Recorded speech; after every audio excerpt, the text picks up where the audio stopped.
सूरज ढल चुका था जब मैं कॉलेज से घर लौटी।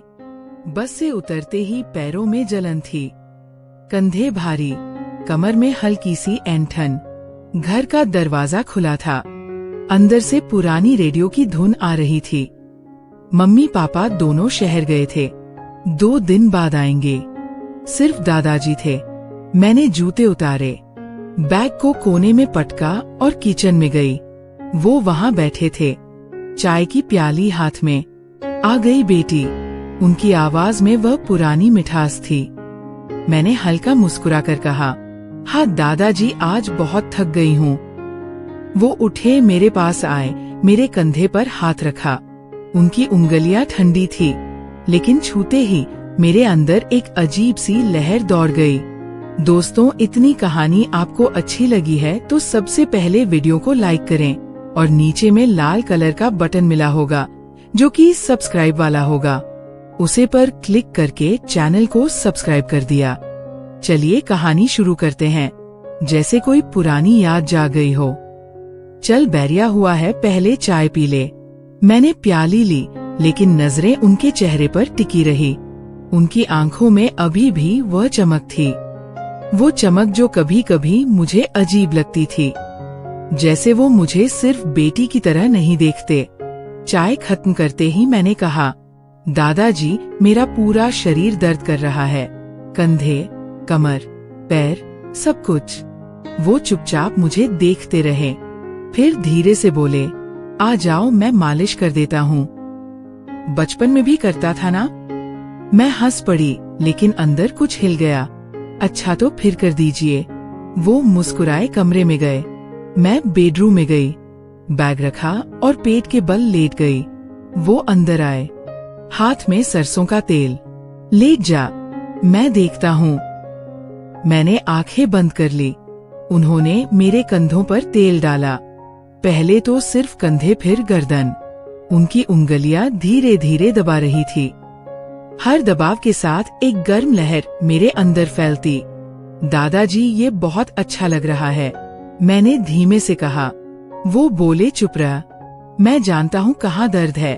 उनकी हथेलियां अब मेरी पीठ पर सरक रही थी।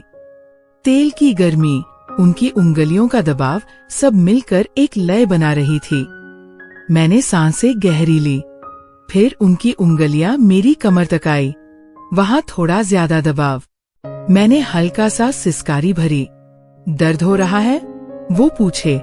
नहीं, बस अच्छा लग रहा है, मैंने कहा। उनकी उंगलियां अब मेरी कमर के दोनों तरफ घूम रही थी, जैसे कोई रस्सी बांध रहे हो, लेकिन वो रस्सी गर्म थी।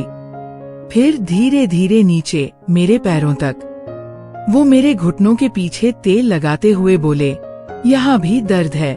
मैंने हाँ में सिर हिलाया। उनकी उंगलियां अब मेरी जांघों पर थी, धीरे धीरे ऊपर, हर बार थोड़ा और ऊपर। मैंने सांस रोकी, वो रुक गए। क्या हुआ? मैंने पूछा। कुछ नहीं, बस देख रहा हूँ तू कितनी थकी है। उनकी आवाज में एक गहराई थी। फिर उन्होंने मेरी जांघों के अंदरूनी हिस्से पर हाथ रखा, सिर्फ हल्का सा दबाव, लेकिन वो दबाव मेरे पूरे शरीर में बिजली की तरह दौड़ा। मैंने आंखें खोली, उनके चेहरे की तरफ देखा। वो मुस्कुरा रहे थे, लेकिन वो मुस्कान अब बचपन वाली नहीं थी, वो कुछ और थी। दादाजी, ये मैंने कुछ कहना चाहा, लेकिन शब्द नहीं निकले। वो बोले, शश, आराम कर, मैं बस दर्द दूर कर रहा हूँ। उनकी उंगलियां अब मेरी कमर के नीचे पेट के पास सरक रही थी। तेल की गर्मी, उनकी सांसें मेरी गर्दन पर, सब मिलकर एक धुंध बना रहा था। मैंने पलटकर उन्हें देखा, उनकी आंखें मेरी आंखों में टिकी थी। तू बहुत सुंदर हो गई है, उन्होंने कहा। उनकी आवाज में कंपन था। मैंने कुछ नहीं कहा, बस उनकी तरफ देखती रही। फिर उन्होंने मेरी कमर पकड़ी, मुझे थोड़ा ऊपर उठाया। मैं उनके करीब आ गई। उनकी सांसें मेरे कानों पर लग रही थी। दादाजी, ये सही नहीं है, मैंने धीमे से कहा, लेकिन मेरी आवाज में विरोध नहीं था, बस एक सवाल था। वो बोले, सही क्या है, गलत क्या है, ये तो दिल बताता है। उनकी उंगलियां अब मेरी पीठ पर चक्कर काट रही थी। हर चक्कर के साथ मेरी सांसें तेज। मैंने उनके कंधे पकड़े। उनकी त्वचा गर्म थी। मैं डर रही हूँ। मैंने कहा। वो हंसे। डरने की क्या बात है, मैं तो तेरा दादाजी हूँ। लेकिन उनकी आंखें कुछ और कह रही थी। फिर उन्होंने मुझे धीरे से बिस्तर पर लिटाया। उनकी उंगलियां अब मेरी जांघों के ऊपरी हिस्से पर थी। धीरे धीरे, बहुत धीरे, जैसे कोई गीत बजा रहे हो। मैंने आंखें बंद कर ली। हर स्पर्श में एक नई लहर, हर लहर में एक नया सवाल। क्या कर रहे हो, मैंने पूछा। जो तुझे अच्छा लग रहा है, उन्होंने जवाब दिया। उनकी उंगलियां अब मेरे पेट पर थी। हल्का सा दबाव, फिर और नीचे। मैंने सांस रोक ली। वो रुक गए। बोल रुकूं? मैंने कुछ नहीं कहा, बस उनकी तरफ देखा। उनकी आंखें मेरे होठों पर थी। फिर उन्होंने धीरे से मेरे होठों को छुआ, सिर्फ छुआ, कोई दबाव नहीं। लेकिन वो छूना मेरे अंदर आग लगा गया। मैंने आंखें बंद कर ली। फिर उनकी उंगलियां मेरी कमर के नीचे सरकी, धीरे धीरे। हर इंच में एक सवाल, हर सवाल में एक जवाब। मैंने उनके हाथ पकड़े। दादाजी, ये वो बोले। चुप, बस महसूस कर। उनकी सांसें अब मेरी गर्दन पर थी, गर्म, भारी। मैंने उन्हें अपनी तरफ खींचा। दोस्तों, इतनी कहानी आपको अच्छी लगी है, सबसे पहले वीडियो को लाइक करें और चैनल को जरूर सब्सक्राइब करें। जो सब्सक्राइब करेगा उसे मैं रात को कॉल करूँगा।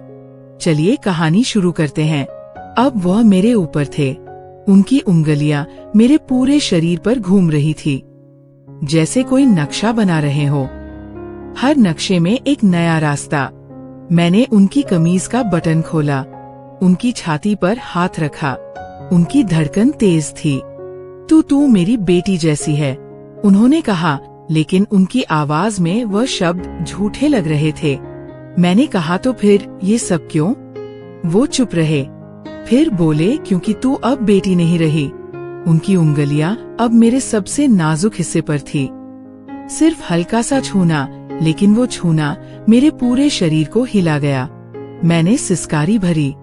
दादाजी रुकिए, मैंने कहा, लेकिन मेरी आवाज में रोकने की ताकत नहीं थी। वो मुस्कुराए। रुकना चाहती है?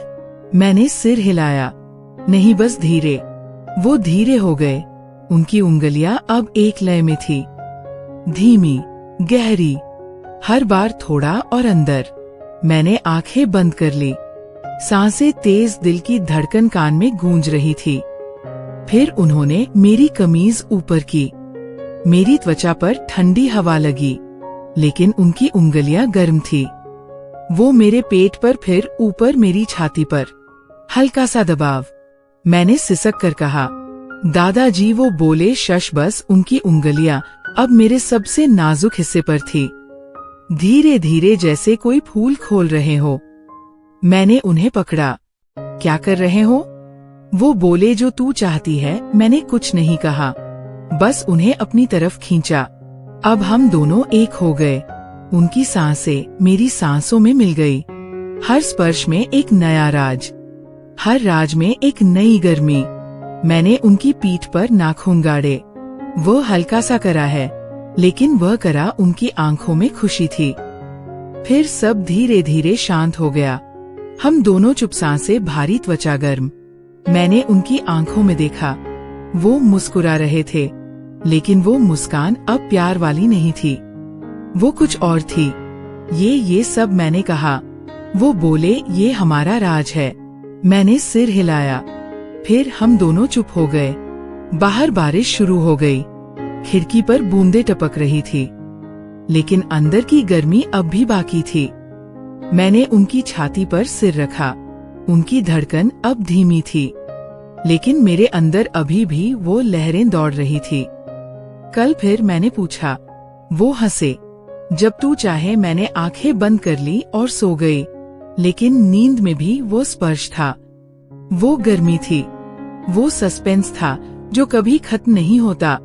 दोस्तों, आपको ऐसे ही कहानी सुनाने में अच्छी लगती है तो सबसे पहले वीडियो को लाइक कर दें और चैनल को सब्सक्राइब कर दें। सब्सक्राइब करने के बाद मैं इसका नेक्स्ट 5 लॉन्ग जहां पर